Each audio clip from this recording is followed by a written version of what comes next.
Day 23, Exodus chapter 7 through 8, Matthew chapter 15, verses 1 through 20, King James Version. Exodus chapter 7. And the Lord said unto Moses, See, I have made thee a god to Pharaoh, and Aaron thy brother shall be thy prophet. Thou shalt speak all that I command thee, and Aaron thy brother shall speak unto Pharaoh, that he send the children of Israel out of his land. And I will harden Pharaoh's heart and multiply my signs and my wonders in the land of Egypt. For Pharaoh should not hearken unto you, that I may lay my hand upon Egypt and bring forth mine armies and my people, the children of Israel, out of the land of Egypt by great judgments. And the Egyptians should know that I am the Lord when I stretch forth mine hand upon Egypt and bring out the children of Israel from among them. And Moses and Aaron did as the Lord commanded them, so did they. And Moses was 80 years old, and Aaron 83 years old, when they spake unto Pharaoh. And the Lord spake unto Moses and unto Aaron, saying, When Pharaoh shall speak unto you, saying, Show a miracle for you, then thou shalt say to Aaron, Take thy rod, and cast it before Pharaoh, and it shall become a serpent. And Moses and Aaron went unto Pharaoh, and they did so as the Lord had commanded.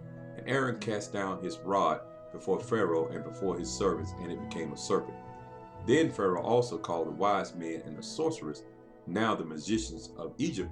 They also did in like manner with their enchantments. For they cast down every man his rod, and they became serpents. But Aaron's rod swallowed up their rods. And he hardened Pharaoh's heart, that he hearkened not unto them, as the Lord had said. And the Lord said unto Moses, Pharaoh's heart is hardened, he refuseth to let the people go. Get thee unto Pharaoh in the morning, lo, he goeth out unto the water, and thou shalt stand by the river's brink against he come, and the rod which has turned to a serpent shalt thou take in thine hand. And thou shalt say unto him, The Lord God of the Hebrews hath sent me unto thee, saying, Let my people go, that they may serve me in the wilderness. And behold, hitherto thou wouldest not hear. Thus saith the Lord, In this thou shalt know that I am the Lord. Behold, I will smite with the rod that is in mine hand upon the waters which are in the river, and they shall be turned to blood. And the fish that is in the river shall die, and the river shall stink, and the Egyptians shall loathe to drink of the water of the river. And the Lord spake unto Moses, Say unto Aaron, Take thy rod, and stretch out thine hand upon the waters of Egypt, upon their streams, upon their rivers, and upon their ponds, and upon all their pools of water, that they may become blood, and that there may be blood throughout all the land of Egypt, both in the vessels of the wood and in the vessels of stone. And Moses and Aaron did so as the Lord commanded, and he lifted up the rod and smote the waters that were in the river in the sight of Pharaoh and in the sight of his servants, and all the waters that were in the river were turned to blood. And the fish that was in the river died, and the river stank, and the Egyptians could not drink of the water of the river, and there was blood throughout all the land of Egypt. And the magicians of Egypt did so with their enchantments, and Pharaoh's heart was hardened, neither did he hearken unto them, as the Lord had said. And Pharaoh turned and went into the house, neither did he set his heart to this also. And all the Egyptians digged round about the river for water to drink, for they could not drink of the water of the river. And 7 days were fulfilled after the Lord had smitten the river. Chapter 8. And the Lord spake unto Moses, Go unto Pharaoh, and say unto him, Thus saith the Lord, Let my people go, that they may serve me. And if thou refuse to let them go, behold, I will smite all thy borders with frogs, and the river shall bring forth frogs abundantly, which shall go up and come into thine house, and into thy bedchamber, and upon thy bed, and into the house of thy servants, and upon thy people, and into thine ovens, and into thy kneading troughs. And the frogs shall come up both on thee and upon thy people, and upon all thy servants. And the Lord spake unto Moses, Say unto Aaron, Stretch forth thy hand with thy rod until over the streams, over the rivers, and over the ponds, and caused frogs to come up upon the land of Egypt. And Aaron stretched out his hand over the waters of Egypt, and the frogs came up and covered the land of Egypt. And the magicians did so with their enchantments, and brought up frogs upon the land of Egypt. Then Pharaoh called for Moses and Aaron and said, entreat the Lord that he may take away the frogs from me and from my people, and I will let the people go, that they may do sacrifice unto the Lord. And Moses said unto Pharaoh, glory over me. When shall I entreat for thee and for thy servants and for thy people to destroy the frogs from thee and thy house, that they may remain in the river only? And he said, tomorrow. And he said, be it according to thy word, that thou mayest know that there is none like unto the Lord our God. And the frogs shall depart from thee, and from thy houses, and from thy servants, and from thy people, they shall remain in the river only. And Moses and Aaron went out from Pharaoh, and Moses cried unto the Lord because of the frogs which he had brought against Pharaoh.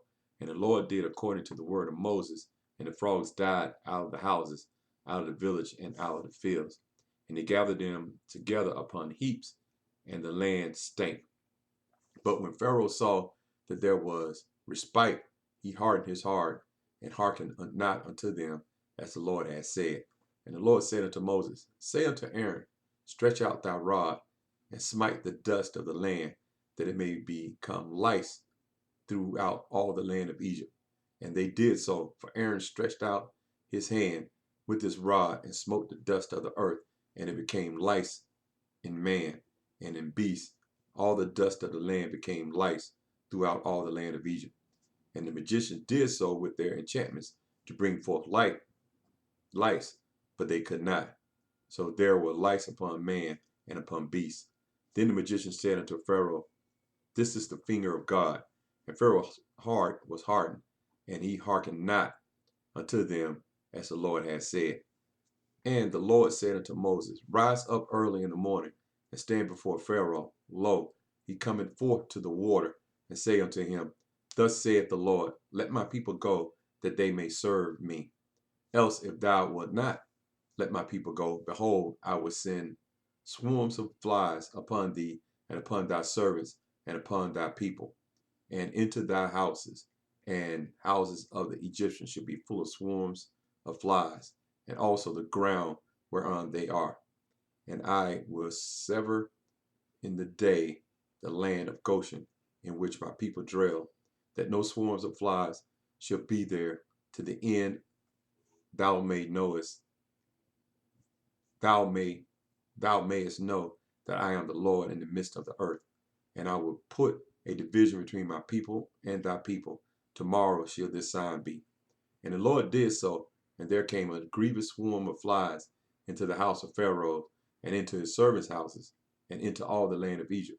The land was corrupted by reason of the swarm of flies. And Pharaoh called for Moses and for Aaron, and said, go ye, sacrifice to your God in the land. And Moses said, it is not meet so to do, for we shall sacrifice the abomination of the Egyptians to the Lord our God. Lo, should we sacrifice the abomination of the Egyptians before their eyes, and will they not stone us? We will go 3 days' journey into the wilderness, and sacrifice to the Lord our God, as he shall command us. And Pharaoh said, I will let you go, that ye may sacrifice to the Lord your God in the wilderness. Only ye should not go very far away, entreat for me. And Moses said, behold, I go out from thee, and I will entreat the Lord, that the swarms of flies may depart from Pharaoh, from his servants, and from his people tomorrow. But let not Pharaoh deal deceitfully any more, not letting the people go to sacrifice to the Lord. And Moses went out from Pharaoh and entreated the Lord. And the Lord did according to the word of Moses, and he removed the swarms of flies from Pharaoh, from his servants, and from his people. There remained not one. And Pharaoh hardened his heart at this time also, neither would he let the people go. Matthew chapter 15, verses 1 through 20. Then came to Jesus scribes and Pharisees, which were of Jerusalem, saying, why do thy disciples transgress the tradition of the elders? For they wash not their hands when they eat bread. But he answered and said unto them, Why do ye also transgress the commandment of God by your tradition? For God commanded, saying, Honor thy father and mother, and he that curses father or mother, let him die the death. But ye say, Whosoever shall say to his father or his mother, It is a gift by whatsoever thou mightest he profited by me, and honor not his father or his mother, he shall be free. Thus have ye made the commandment of God of none effect by your tradition. Ye hypocrites, well did the Isaiah prophesy of you, saying, This people draweth nigh unto me with their mouth, and honoreth me with their lips, but their heart is far from me. But in vain they worship me, teaching for doctrines the commandments of men. And he called the multitude and said unto them, Hear and understand, not that which goeth into the mouth defileth the man, but that which cometh out of the mouth, this defileth the man. Then came his disciples and said unto him, Knowest thou that the Pharisees were offended after they heard this saying? But he answered and said, Every plant which my heavenly Father hath not planted shall be rooted up. Let them alone, they be blind leaders of the blind, and if the blind lead the blind, both shall fall in the ditch. Then answered Peter and said unto him, Declare unto us this parable. And Jesus said, Are ye also yet without understanding? Do not ye yet understand that whatsoever entereth in at the mouth goeth into the belly, and is cast out of the draught? But those things which proceed out of the mouth come forth from the heart, and they defile the man. For out of the heart proceed evil thoughts, murders, adulteries, fornication, theft, false witnesses, blasphemies. These are the things which defile a man. But to eat with unwashed hands defileth not a man.